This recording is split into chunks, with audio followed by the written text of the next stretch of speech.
Да, я дошел до уровня тайм. Я в сегодняшнем, вот так скажем, видео буду разбирать свои книги по ФНАФ и пояснять за сюжет, возможно. Значит, начнем, конечно же, с логбука. Что представляет данная книга из себя, проще говоря? Значит, как ну это... Ладно. Значит, это журнал по безопасности перечеркнуто выживание. Очень страшно. Я наткнулся на нее буквально в магазине, когда в Читай-городе ходил, и я ее купил. Но не об этом. А, ладно. Это вот самое зло в этой франшизе. Ну так, подождите. Кошмар. На английском Nightmare. Ага. Точно. Энтаймер. Включаю режим энтаймера. Включаю. Точно, теперь все стоит на своих местах. Кэссиди разговаривает с Майклом. Как с укушенным из снав 4 у Майкла находится агония своего младшего брата в виде Шэдоу Фредди. Поэтому Майкл видит кошмары от лица своего маленького братишки.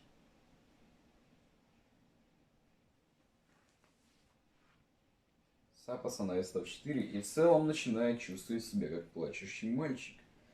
Плюшбра пытался собрать плачущего мальчика воедино. Некоторые люди придумали теорию сна. Это немного... Это огорчило дядюшку Скотта.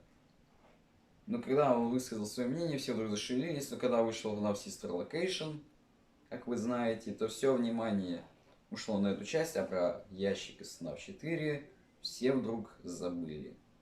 Но не об этом. По сути, я прочитал сценарий, который у меня лежит на кровати, потому что выучить бы я это не смог. При том, что я перед камерой стою. Ну, поэтому ладно. А теперь мы переходим к файлам Фредди.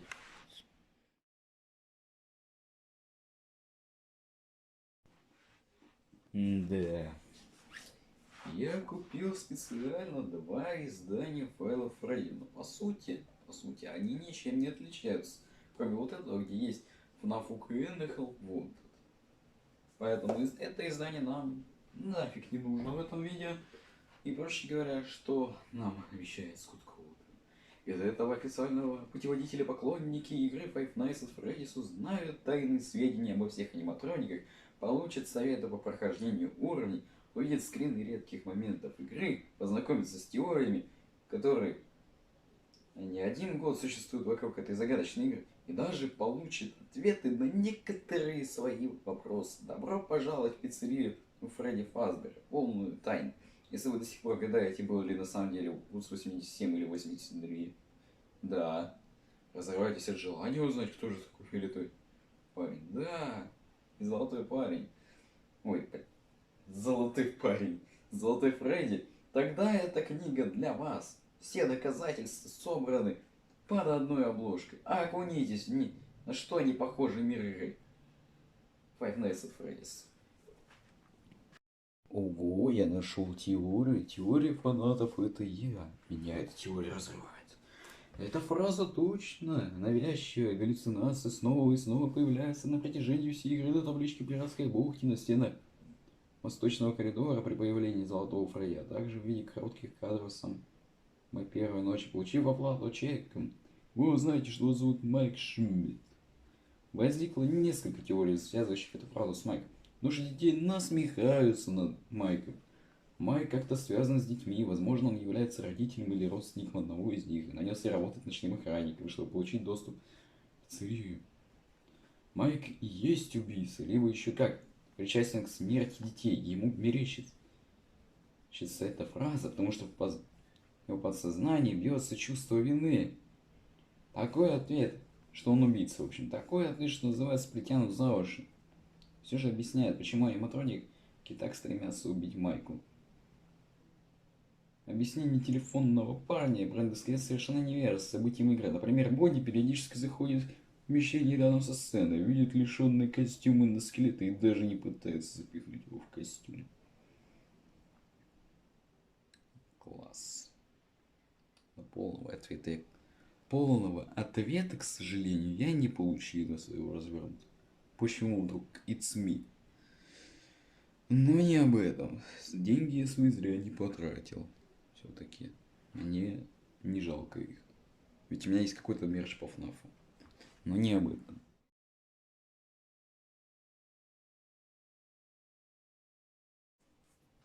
Да. Серебряные глаза. У меня, правда, новелла такая есть, но сейчас еще вот покажу. Но у меня еще есть и такая. Да. Нет, тот самый фанат ФНАФа, который купил серебряные глаза 2 раза. Сколько вот ты умеешь продавать? Знаешь, это, проще говоря, значит, Чарли в этой книге возвращается в Харрикейн. Кстати, существующий город, на самом деле. Может, и пиццерия Мишки Фрай существует? Да. Напишите только в комментариях, что я копирую таймы. Хотя это, по сути, правда, что я, по сути, повторяю те же самые шутки. И идею взял. Но... Ладно. Значит, возвращается она, видит. А возвращается она, значит, из-за поминок. Поминки. Надо потом, правда, запикать это слово. Ведь и типа его не любят. Так вот. Значит, смотрит в свою комнату, потом она приходит на церемонию, все сидят, вообще говоря. Уильгемом Капканычем любви. Детей в пиццерии не прошли так просто для людей. Для людей это настоящая трагедия книги, с которой они, как это вам проще сказать, вспоминают горько об этом. Ну, в общем, значит, они решают пойти в эту пиццерию, ту самую, из ФНАФ-1. Смотрят аниматроников, и вдруг, вот проще я перейду к самим событиям, а лучше, это именно книги. Но можно еще и после. Тут показывает им, насколько он крутой, тот самый Уильям Капканыч, Дэйв Миллер, что он аниматроника включает, а сам мужичок решает поприкалываться и убегает из пиццерии в этот момент. И значит, аниматроников начинает колбасить, и во всей этой суматохе крадут Карлтона. Ну, персонаж у Карлтона Клею. Муха уйди. Так вот, они идут. Он говорит, что их просто разыграли, но мать заставляет пойти Клея посмотреть документы на... Ну, посмотреть касательно дела пиццерии Фредди Фазбера. И тот сам. И они узнают, что оказывается Дэйв Миллер это тот самый Уильям Афтон из 80-х. Такой пухленький, толстенький. Не пытаюсь никого оскорбить. Я его даже, может быть, покажу. Дэйв. Это Дэйв. Вот он. Дэйв. Что он прикалывается, убегает и в эту суматоху. Тем временем в пиццерию Карлтон просыпается, в общем, и к нему в комнату, и он сидит в пружинном костюме, и к нему с походкой доктора Ливси заходит тот самый Дэйв, ну или Уильям Афтон. Без разницы. Так вот, в этот момент Чарли прибегает со своими друзьями. Я их всех перечислять не буду, потому что мне банально в этот момент. И освобождают Карлтона. Ну, и ладно. Они, значит, его освободили. Ну, логично, надо же сделать боевик настоящий, забыть о друзьях. Ну, не об этом. Так вот. Они, значит, вырубают его, тот просыпается и говорит, что духи сейчас злые, мол. И начинается типичное 31 декабря. Там, в общем, начинается переполох в пиццерии. Некоторые аниматроники переворачивают столы. Фокси вообще детей ворует, вообще говоря. Ну, тоже нельзя говорить.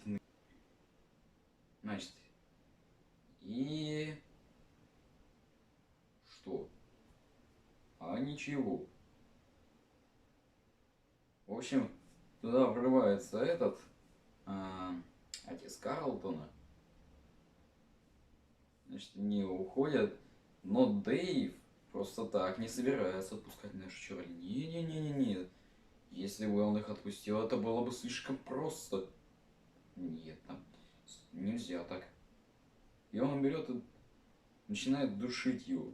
Душить Чарли, проще говоря. Но поскольку наша вот эта вот Чарли, она умная, девочка умная, как бы, дочь создателя аниматроников, она знает, куда нажать и срывает пружинные замки. И, в общем, они потом утаскивают тело Дэйва, ну или Вильяма Афтона, проще говоря, аниматроники. И, в общем, все выходят из пиццерии.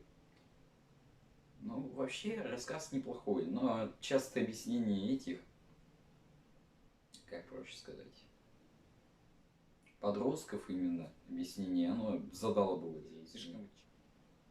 Ну, следующее, как вы правильно знаете, неправильные.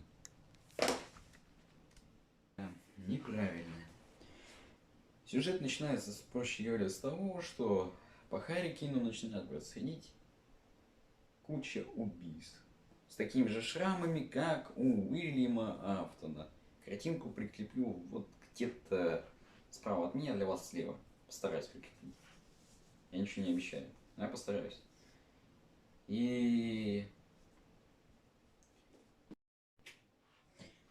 В общем, Чарли думает, что полиция плохо искала.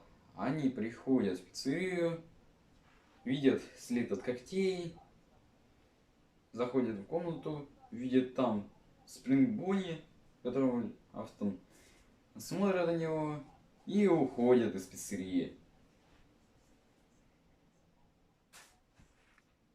Пружинных держателей в костюмах неправильных, очень похожи на Чарли. Полиция не нашла тело Уильяма Капканыча. Я буду так называть, Капканычки. В пиццерии не нашли. Ну или, проще говоря, тот самый охранник Дэйв. Что большинство тех самых людей, которые палят пружинных держателей в костюмах неправильных, очень похожи на Чарли. Полиция не нашла тело Уильяма Капканыча. Я буду так называть, Капканычки. В пиццерии не нашли. Ну или, проще говоря, тот самый охранник Дэйв.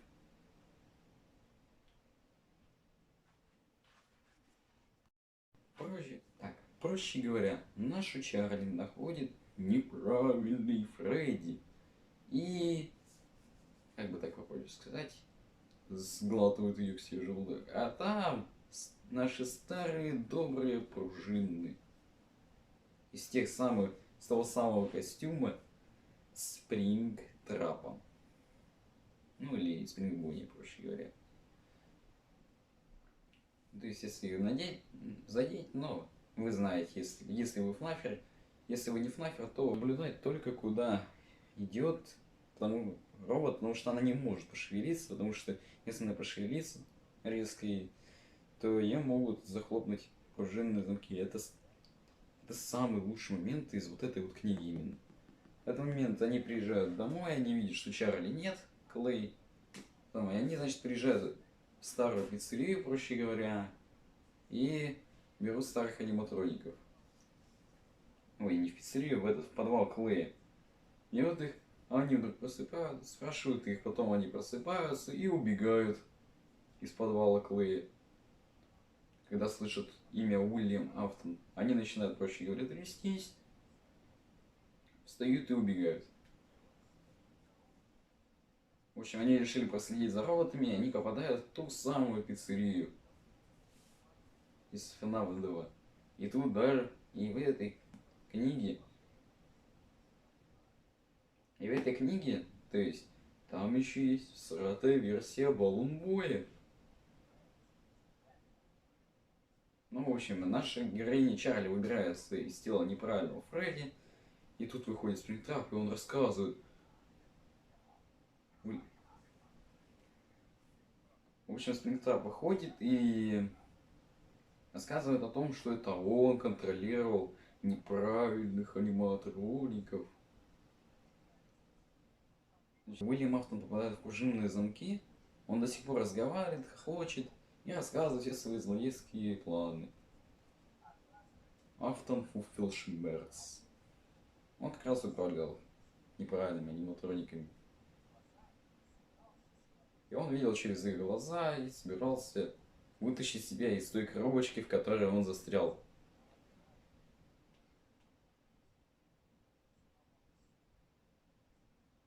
Вот. Интересно только то, что Скотт Коутон нам объяснял всю концепцию книги, что иллюзионные диски, но вдруг в конце книги оказывается, он его силой мысли управлял неправильными аниматрониками.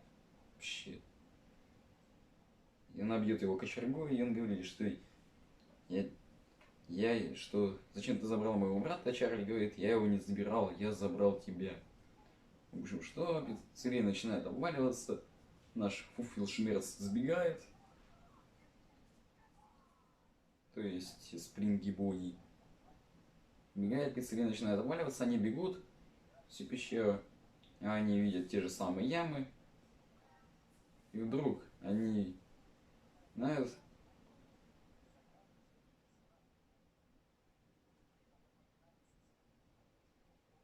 и начинается сцена из Алёши Поповича. Они выбегают типа из пещеры, такие смотрят,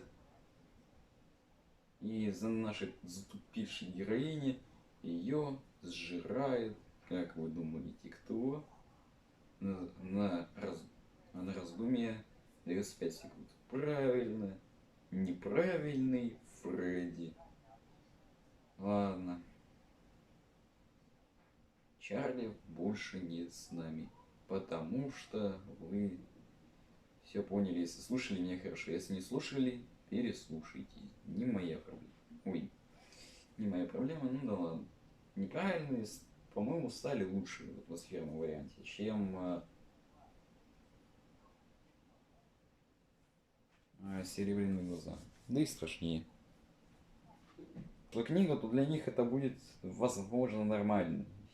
Я вообще первый раз разбираю книги. Я сейчас похож как не понимающего в лоре. Напишите в комментариях, если я не понимаю что-то в лоре, я буду реально... Вы мне поднимете видео. Ну, я пытаюсь... Забыл сказать. А еще теперь можно считать, что кошмарные аниматроники снов 4 существуют.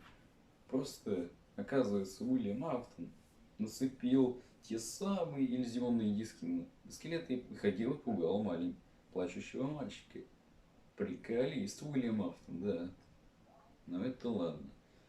Поэтому давайте перейдем к 4-му шкафу. Только взрослая, проще говоря. Она повзрослела, проще говоря. Наш...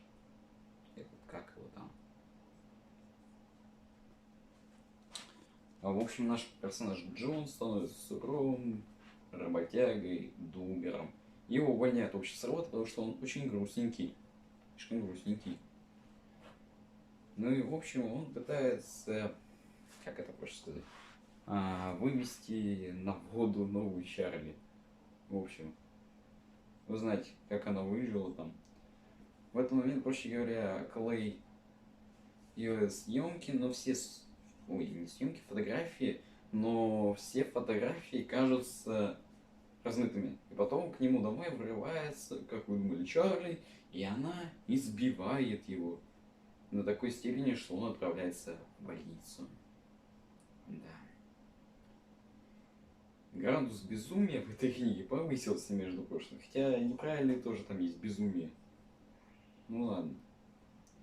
В «Серебряных глазах» тех же самых была та самая атмосфера с аниматрониками, когда для этих оно прошло, что люди вспоминали об этом как о горе настоящем. Но в том же самом моменте, о котором слово, в общем, писали Фрей, в общем, хочу сказать, он снял с себя костюм и осознал, что надо поаккуратнее быть, а то так и умереть можно вдруг. То есть он лежал, значит, в кладовке, мертвый, без еды, и вдруг он возвращается. Ну это же ФНАФ, Терминант. Все еще жив, но я умираю, я хочу жить. Время меняет все. И когда я звал себя капканом, как он сказал, мне кружило голову, меня опьяняла власть. Власть над подвалом, правильно. Да, я цитирую видео интаймер. Ну ладно. Не об этом. Короче, у Вильгельма Капканыча появился, значит, план. Он решил, значит, 4 главных маскотов свалить в одну и сделать одного, проще говоря, Терминатора. Да, Терминатора. На удивление. На удивление Терминатора. Да. В общем, проще говоря, туда у нас появляется Ремнант. Yes. В общем, эмоции, мысли и намерения оседают в этой франшизе. Проще говоря, у вселенной ФНАФа эмоции материальны. Вдруг. То есть, и могут оседать на предметах. Если вы будете злиться на табуретку, то это станет пипец какая злая табуретка. Но сделать она вам ничего не сможет, потому что она просто табуретка. Но максимум сломаться, даже если. Ну, ножка сломается. Другое дело робот. Он может ей по башке дать, ведь у него все есть для этого. Ну или между ног. Ну не об этом. Он может ходить, махать руками. То есть, вы поняли. Но у вселенной Скотта самая страшная эмоция — агония, то есть боль, которую испытывает человек. Человек перед смертью. Оказывается, что в книгах, значит, души не переселяли в костюмы. Уильям свал туда самих детей. Я надеюсь, мне за это видео не забанят, правда, за все вот это, что я говорю.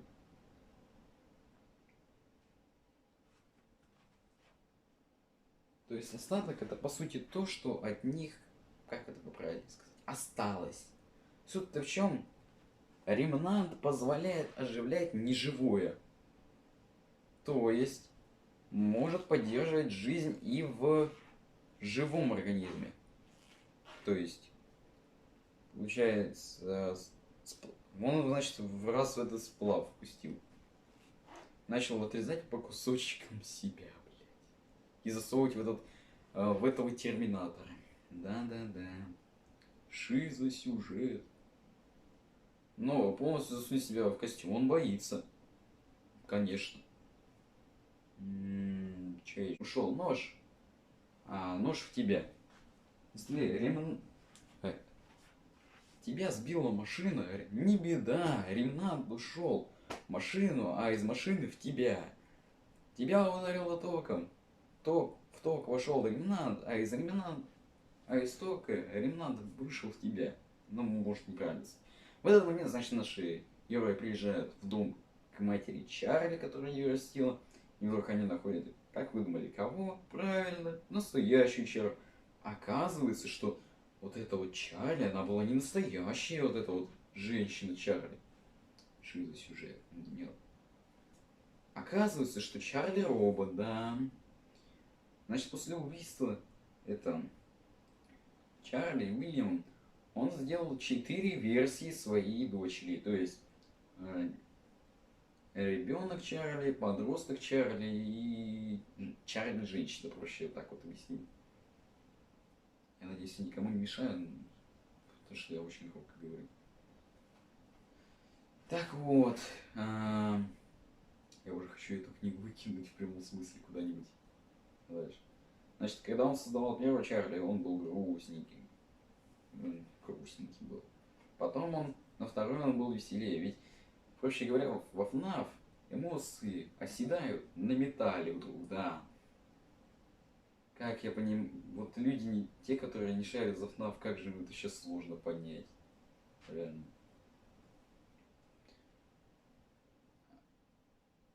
Когда он делал третью Чарли, он сомневался, правильно? В общем, он был странненьким, и подросток Чарли стал странным. А четвертая женщина Чарли, он избивал всю злобу на этого робота, и потом его замуровал в стене, проще говоря. И, в общем, он спрятал ее, но вдруг за наше дело берется наш толстопузый Вильгельм Капканыч. Он забирает четвертую версию Чарли и переделает ее под Бэйби. Да. Ну, а потом, вы знаете, ее Чарли захватывают. Какая Чарли? Ну, в общем, дочь Генри, вот эта робот, она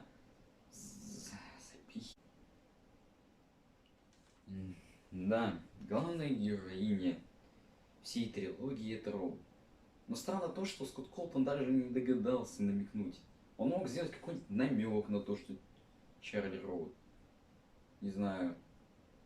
Типа, когда все едят, она, допустим, не ест, там, не пьет воду. Потому что сами знаете, что произойдет, если электричество с водой позаимодействует. Будет пипец.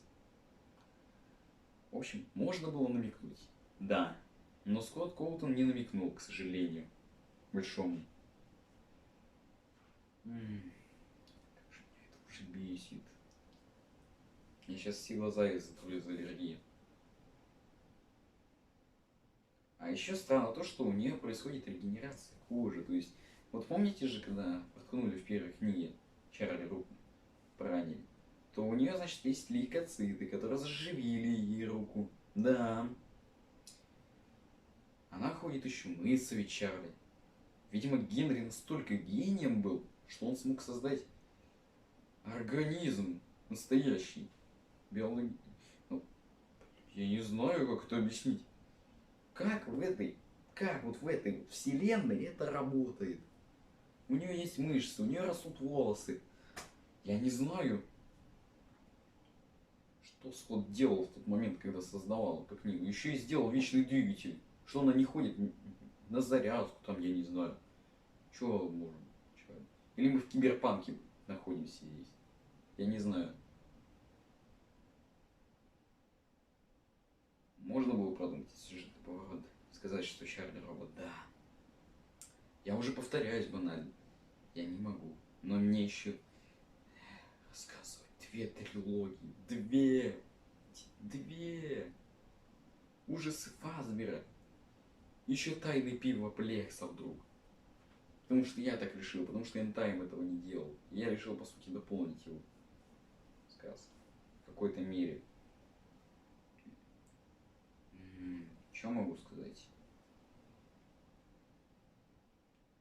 Мы сошли с ума. Дядюшка Скотт. В общем, дядюшка Скотт же нам объяснил, что визионный диск только выпускает свою вот это вот. Выпускает только. Но он и звук, который видит человека, а не робота. Но морально оно не может трансформироваться. Робот-трансформер в этой книге в конце дрался с навороченным роботом-андроидом, который умеет мыться, какать, есть и так далее. Это сон шизофреника. И пока они выясняли за где-нибудь на каком-нибудь краю, видимо, границы города, они выясняли. Потом происходит экшен с аниматрониками вдруг. Анимированными трониками. И, в общем, автор говорит, не томи, друг, давай кольнемся, в общем. И шприц Карлтону в сердце прям втыкают. Да. Эти мувы это вообще. Значит, какой же тупой Уильям Афтон. Во ФНАФе никто не умирает, ведь есть ремнант. И в общем он попадает к детям, дети. Он объясняет детям, вы что? Это же Уильям Афтон. Вы что, во ФНАФ не играли? Вы что, во ФНАФ реально не играли? Открывает им глаза. Он им открывает глаза. И говорит, вы что, во ФНАФ не играли? Что? И дети осознают, что их палач был рядом. Вдруг. И они берут и прыгают в огонь. И сгорают. И все. Сюжет закончен. Что еще-то надо?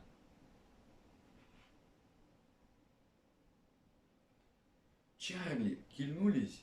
Ну и хрен с ними, ладно. Не так уж и жалко мне. Я не проник с ними, этими персонажами. С ним. Ну и ладно. По сути, я уже хожу по комнате просто. Получается, что книги-то не канон. Потому что события игр и книг, вот этих вот тех самых книжечек, они расходятся с официальной игрой. Неужели они не канон? Нет, они канон. Вы просто не понимаете, Скотту Коутону надо продавать книгу. Я надеюсь, Скотт Коутон, если ты это будешь смотреть, Скотт, если ты это смотришь, не блокируй это видео. Я на нем столько просмотров хочу срубить, очень много. В общем, по сути, книги это те же самые пазлы. Просто как они подходят друг к пазлам, которые... По сути, книги канон, но чуть-чуть. Я не знаю, что высказать банально. У меня уже взрыв мозга. Тут, то есть пазлы банально. Я уже заикаюсь. А еще осталось 2 книги рассказать. 2. В общем, книги, они раскрывают персонажей, какие-то там другие аспекты. Но они не канон, по сути. По сути, канон, по сути, нет. Скотт, не блокируй. Я тебе закинул, я покупал твои игры в Steam официально. Не блокируй, пожалуйста. Если Генри не умер, получается, в игре, номер книги, то получается это 2 разных персонажа. Но получается так. Получается, что марионетка не дарила детям жизни. Это сделал Ремнант. И Афтона она тоже, получается, не связалась с Спрингтрупом. Это тоже сделали надо. Тогда на кой хрен они нужны? На кой хрен нужна марионетка в таком случае? Золотой Фредди. Да, мне сейчас набегут фанатики, ФНАФ прибегут. Хотя я такой же фанат ФНАФа. Они придут и мне будут доказывать, что я что-то не понял. Да, я не понял. Я много чего не понял с книжного. Ну ладно. Проехали. Почему идея с маньяком работала раньше? Ведь просто за лицом простого охранника пиццерии скрывался маньяк жестокий. Это был не гниющий зомбак, не терминатор, а просто маньяк. Это работало. Ведь таких же маньяков полно в нашем мире, поймите. Их до хрена. Поэтому все работало, как должно было работать. Но Скотт сломал что-то. Скотт не бань. Сколько я уже говорю, Скотт не бань, это видео. Я специально сделал субтитры на английском, чтобы Скотт смотрел это видео. Скотт, я тебя люблю. Выпусти меня в FNAF Help Wanted 2, пожалуйста. Мне уже надо. Какие-нибудь тизеры там я пообсуждаю, хотя я не фнафер. Ну да ладно. Переходим к ужасам Фазбера.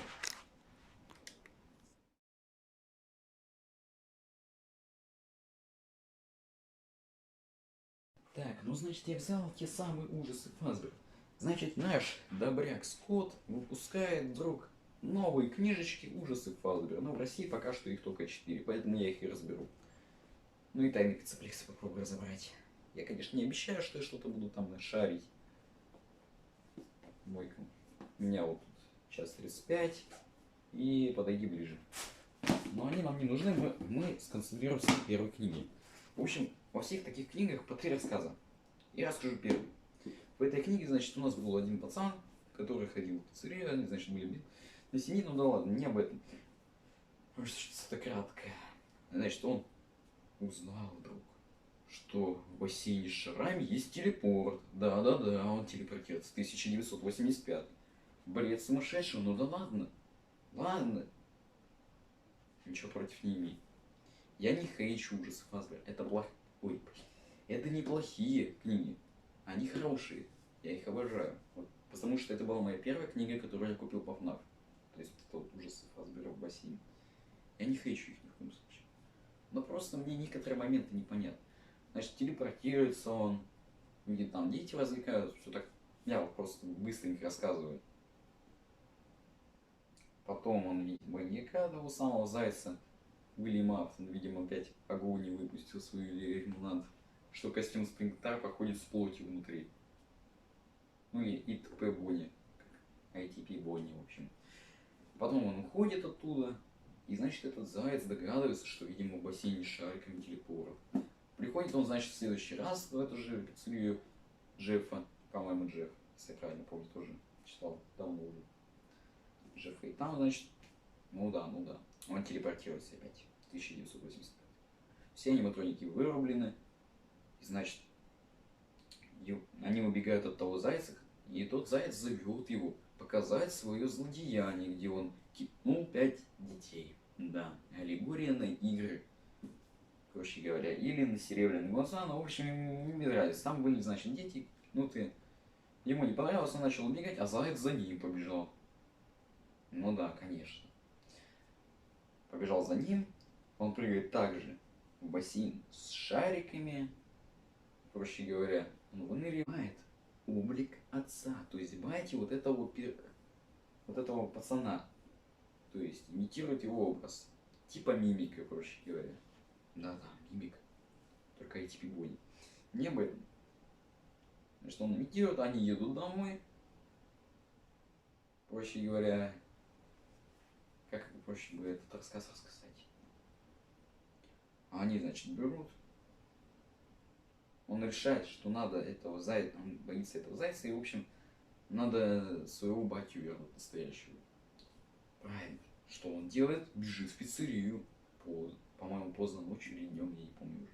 В общем, он бежит в пиццерию, не буду даваться в подробности. А за ним, значит, бежит этот заяц желтый. Он достает батю из бассейна. А тот, значит, берет его и за вот эту руку прям кусает острыми своими зубами. Тот берет и случайно запутывается в сетке и делает суицид. Суицид. Ну, стандартная ситуация вообще для ФНАФ. Хотя, какого возраста эта книга, чтобы о таком-то говорить? Дети-то не должны знать суицид. Ну, ни к чему готов. Я по одному рассказу буду рассказывать, поэтому... Ужасы. Да, хватай-ка. А через 35 ночи мы забьем, вообще не буду им рассказывать. Значит, малолетние дебилы приходят, значит, в пиццерию и видят там, в заброшенную именно пиццерию, и видят там инструкцию, мануал по использованию вот этой вот собаки, Фэтч. Ну, значит, она становится. Значит, они все бегут из пиццерии. Ну, как вы думаете, правильно? Фэтч-то знает, куда они бегут. Да. Вот ну, нет такой способности. Знаете, куда мне друзья, блин, убегают? Преследовать их до самого задницы прям. Ну, в общем, все у них хорошо. Он прибегает к бате из-за этого страха. Ну и ладно. Вдруг он достает мобильник. И как вы думаете, кто ему пишет? Кто? Не догадаетесь с первого раза. Не догадаетесь. Кто ему пишет? Это вообще-то... Это такой трэш.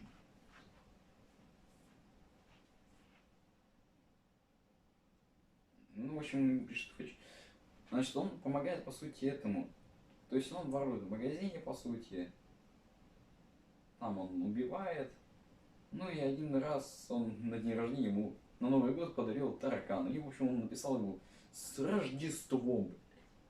Таракана подарил и с Рождеством написал. Да, классно. Ну ладно. Значит, на него нападает собака. Но Фэтч же у нас вообще, он же друг становится. И как вы думаете, что он разгрызает собаку? И что? Наш герой выходит из своего дома и находит труп собаки. Да, так просто.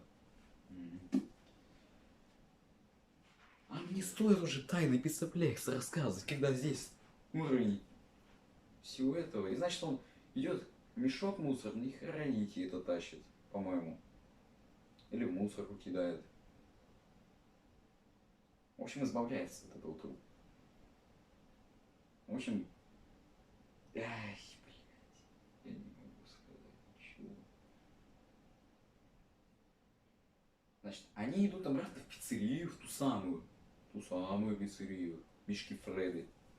Фредерико Феллини, да. Они находят аниматроников, да. И в этот момент, когда они уходят, Фэтч вдруг отгрызает палец Байти, главного героя, и приносит ему под дверь также. Потом он берет его, битый херачит, и закапывает землей, думая, что он не проснется. Глупенький персонаж. Во ФНАФе все возрождается. И как же вы думаете, что?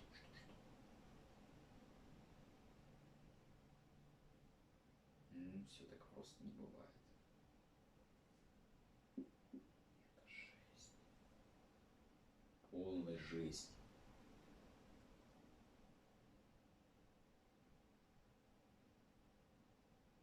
Значит, наш герой идет мыться и выходит из ванны, а там, как вы думаете, кто? Валяется труп его бати. Правильно. Кто угадал? Труп его бати. Просто валяется под дверью весь в крови. Вообще. Ой. Я не знаю. Я не знаю, что с этой вселенной не так. Почему вся приземленность, особенно в этих книгах Фузбер Фрайц, она вся улетучилась. Это просто пиздец. Ну еще рассказ этот я забыл. Там девочка, значит, хотела стать красивой. Ну да. Стандартная история. Девочка хочет стать красивой. Хочет стать красивой, да? Ну. Она, значит, находит робота на свалке, да. Девочка специально пошла на свалку. Не берите в мозг. Приходит, значит, на свалочку. А та женщина, она сказала, что хочет быть красивой. И что правильно, она делает из нее робота. И по сути она таскает железные детали и впихивает в нее, чтобы сделать красивой. Но чтобы все это работало, и она не выглядела как робот, она дает ей специальный колон. Как вы думаете? Правильно вы думаете, если вы догадались, что произойдет далее. Ей поставили подножку, она упала, кулон слетел, и она стала тем самым роботом, похожим на Бэйби, проще говоря. И теперь она тоже. То есть вот этот вот робот, он взял и завоевал ее тело. То есть теперь она была той самой девочкой, а сама вот девочка стала этим роботом, который ей помогал. Да. Это бред. Что вот здесь происходит? Помогите мне. Соул, помоги. Я рекламирую твои книги за бесплатно. Дай мне хотя бы $1, желательно 2 хотя бы. Я отобью за это видео. Ну ладно, с ужасами Фазбера покончено. Теперь тайны пива Плекса.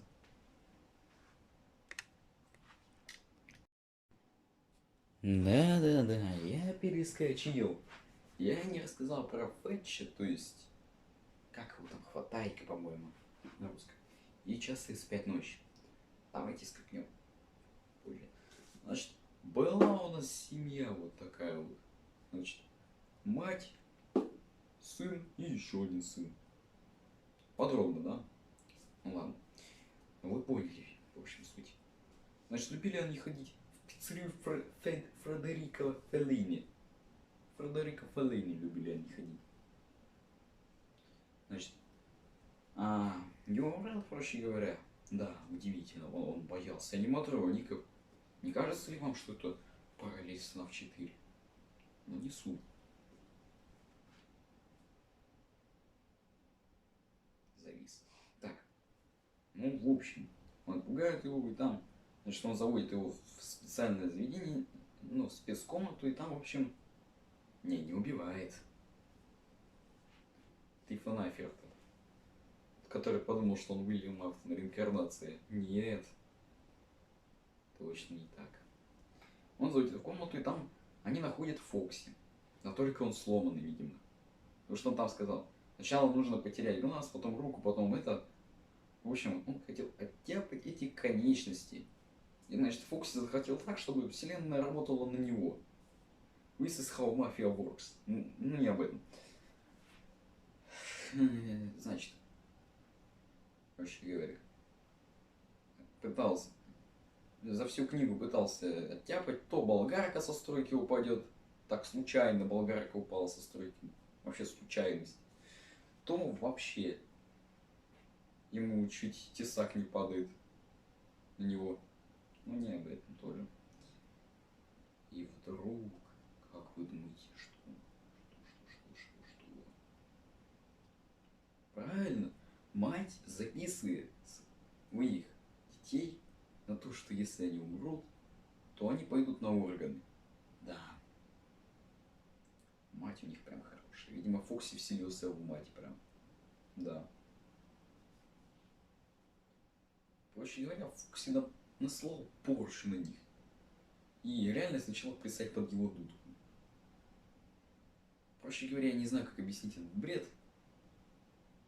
Поэтому идите вы с этой ужасами Фазбера. А мы переходим в Хватайки. Надеюсь, там будет адекватнее.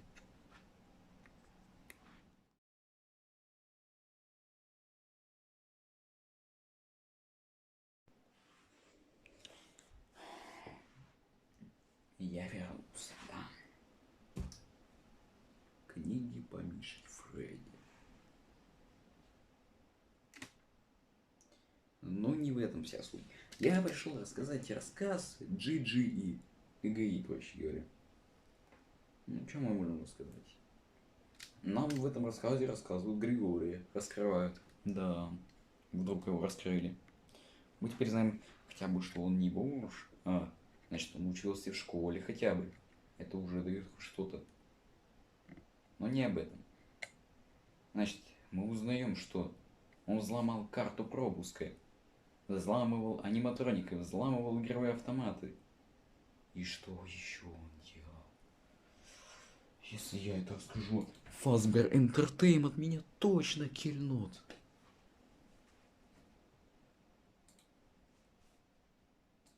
Да, и если вы поймете, что здесь очень много склеек всяких, в общем. Ну, потому что банально, я не могу выразить мысль сразу и в каком-то заднице нахожусь. В общем, ну, знаете,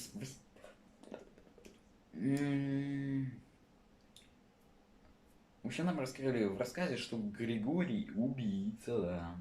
Да. Является убийцей, значит, школьник Тони заметил, что на всех автоматах, игровых автоматах первое место занимает какой-то ГГИ. Он пытается разгадать эту загадку.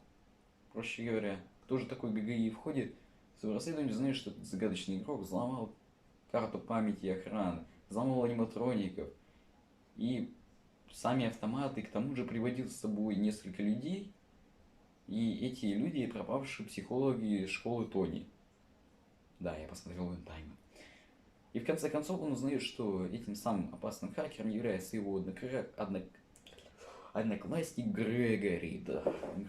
Грегори, судя по тому, что понял, что его расстреляли, приглашает Тони затусить в Пивоплекс. Невероятно, да? Как же все поменялось. Грегори злодей, но мы же думали, что он... А что мы о нем думали-то, собственно? Что мы вообще знали про главного героя FNAF 9? Слово. Вот проблема в том, что и ничего. Даже самые заядлые, так скажем, ремнантовые люди будут спорить, что сюжет FNAF 9 подан настолько тупо, что у нас некто с обстоятельствами попадает в одно место. Ему там нужно сделать кое-что, за ним его преследует кое-кто, а потом, когда он закончит все свои дела, он убегает с этого места. Нам дали всего лишь скелет в истории. А сейчас, благодаря рассказу ГГИ, других рассказов, истории пивоплекса, ты тайны пиццеплекса, он становится раскрытым. Мы думали, что Грегори хороший человек, но вот какой он злой. Нам не раскрывали Грегори как хороший персонаж, нам его вообще и не раскрыли. Причина в том, надо кофе выпить. Так, не. Вот мне напоминает это, что там он воду пил, у него была мать. Ну вот, хороший был этот человек, у тебя спрашивают. Такой, ну вроде да, потому что ты о нем не знаешь ничего.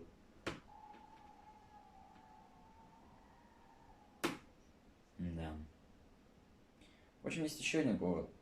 Значит, Годза, вылезающий в конце FNAF 9, да, это Мимик. Рассказ.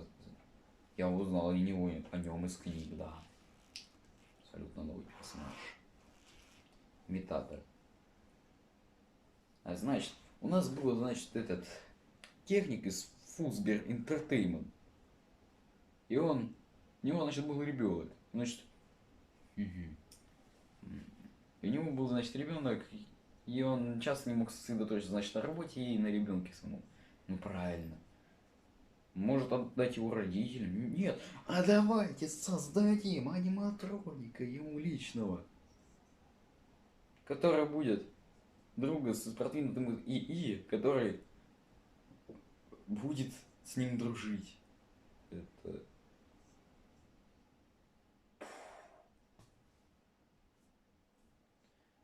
Главное понимание того, что мимик, имитатор, он имитирует движение людей, вообще говоря. В общем, происходит происшествие, сына работник Fazbear Entertainment сбивает машина, да. И значит, он идет монтировка или хрен его знает чем, избивать. Ты... Потом через полгода этот имитатор, мимик, идет уже избивать людей кочергой. Да-да. Так вот быстро мы перенеслись в историю. Он уже охотится на людей и избивает их. Правильно. Ведь так и работает FNAF. Но потом в мимика перевозят в пивоплекс и заставляют его, реставратора, убрать все снизу. Но робот понял все не так и начал ломать строителем. Да.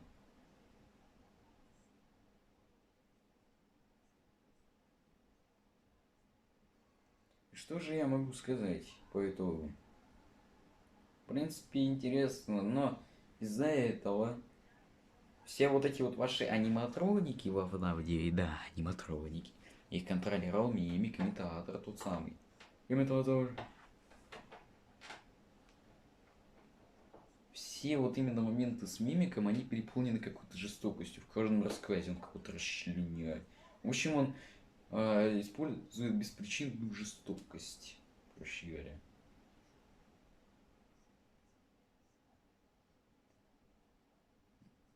В общем, мимика привезли, чтобы он управлял пивоплексом. Все. Больше пояснений не надо. Потому что и так понятно. В центре, значит, пивоплекса был Баобаб. И, значит, он говорил аниматронику, ходи и то, делай и все, значит. Ну, вы знаете. Поэтому за нами аниматроники с FNAF 9 охотятся, потому что мимиками управляют, скорее всего. Хотя, может быть, это моя шизотеория, и я просто, ну, чуть-чуть такой. Но судя по тому, что никакого Баобаба нет, мы прибыли, как всегда, в самую последнюю очередь в FNAF 9. Мы опоздали. Ремнант, пацаны. Тот самый надпись из видеотайма. Мы, значит, опоздали. Ну, в общем, я рассказал. Подписывайся на канал, пиши хороший комментарий, ставь лайк. Это полный пиздец. Значит, у нас есть...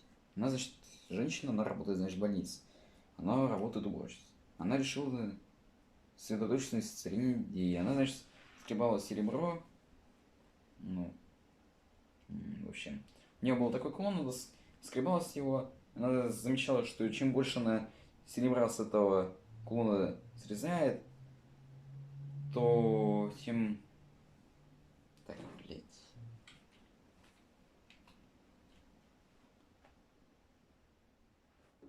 Там, значит, где находится вселенная случайный металлический хлам. Только в детском отделении больницы Джессика обычная девочка, которая хотела одежду крутых друзей самых симпатичных мальчиков и прежде всего быть красивой. Однако сделал с ним правильный выбор. Убегает из дома, блин. Из дома, живет на кладбище, чтобы ходить в школу, чтобы люди не подозревали в этом персонал школы. Другие студенты находят ее. Странные... Сколько она такая тихая и хрупкая. Медсестра Месси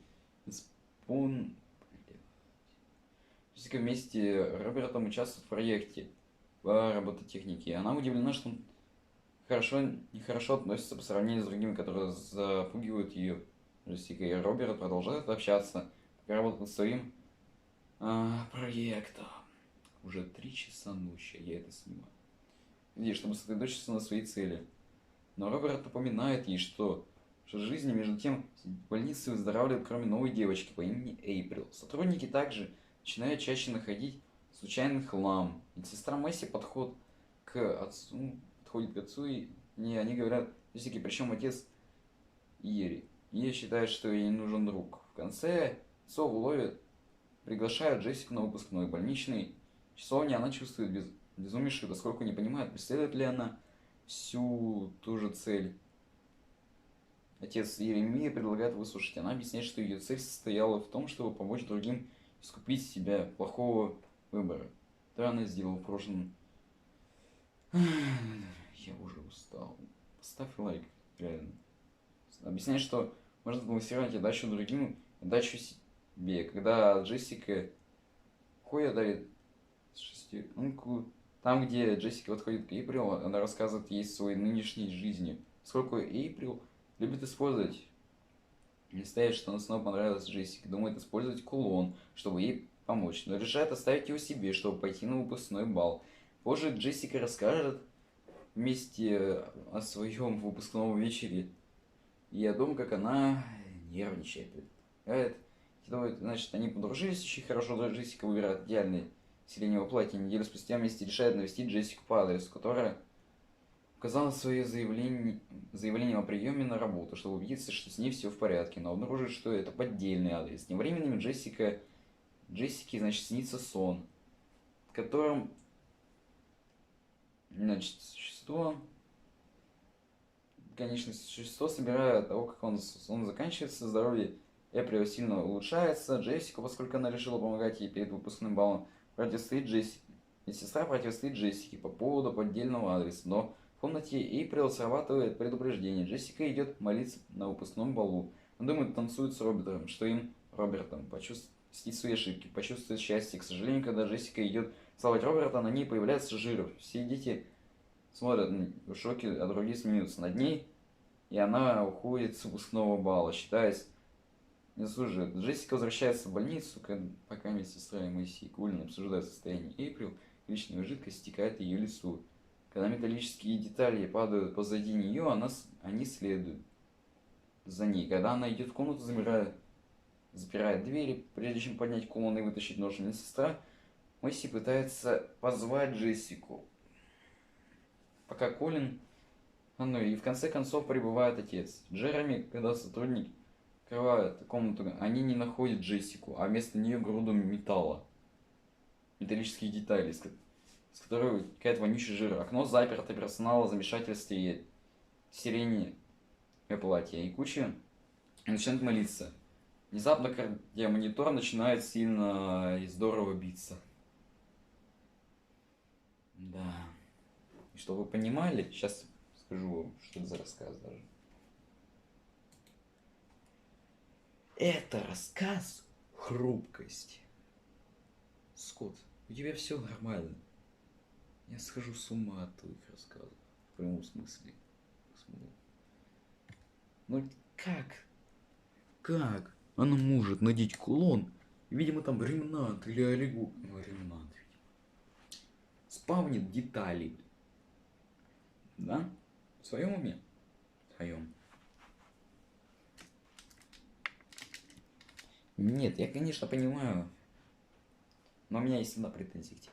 Почини FNAF 9. Все, что вы вырезали, вставьте обратно в игру. Пожалуйста. Я мечтаю этого. Выполните у меня все равно покупаю твои книги в России. Выполни.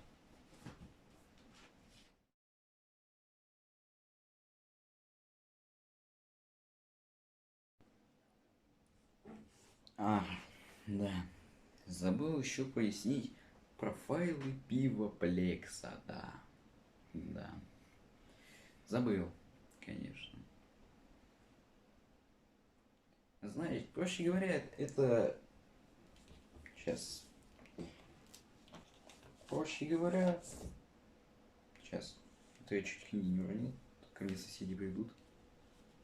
В гости, мне не надо этого. Значит, по сути, это то же самое, только с FNAF Security Breach. FNAF Security Breach. По сути, это тот же самый FNAF Security. Блин, это не FNAF Security Breach. В общем, файлы по FNAF Security Breach. Там, то есть, описание персонажа, геймплей, локации, фризинг контент, наверное, есть. Я не знаю, не смотрел. У меня нет книги, кстати. Я не видел даже, как она выглядит. Я знаю, что они существуют просто, и все. Этого мне хватает для понятия. В общем, там почти все то же самое, что здесь, только на Security Breach. Ну, всякие пасхалки там, все вот это, вот секретные вещи какие-то. Ну, понятно.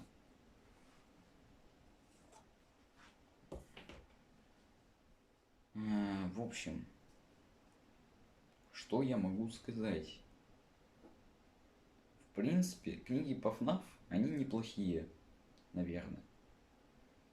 А нет, стоп, я же не рассказал ни про Хабса, и даже не про Сомнифобию, хотя бы Хабс рассказать надо.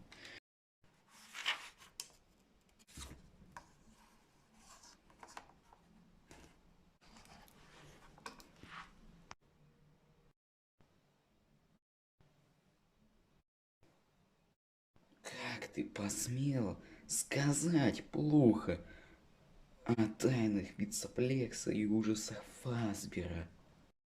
Ты кто? Я биофанат ФНАФа. Твоя ненависть на ужасы Фазбера и пива Плекса. Я ради нее и пришел, чтобы объяснить тебе все это, тупой Айма. Сынок. Нет, это немного другое. Но я тебя покараю. То есть, из-за моих эмоций, которые я изливал на ужасы Фазбера и пива Плекс, ты пришел за мной, чтобы объяснить мне, что я не прав, в чем я. И ты один. Нет, со мной еще был мой друг. Здорово. Этот ужасов Фазбера. Это фантастика, ты не понимаешь. Он телепортировался через портал. Как ты мог не... Ты не можешь этого понять. Он существует в реальной жизни. Слушай. Да пошел ты нахрен. Я не хейчу книги по ФНАФу. Все они хорошие. Я не хейчу новые игры по ФНАФу. Я не хочу старые игры. Это я реально поможет канал. Если поставишь лайк, я, может быть, выпущу продолжение по соседу, тому самому. Хотя я не стану книжным блогером, идите вы нафиг.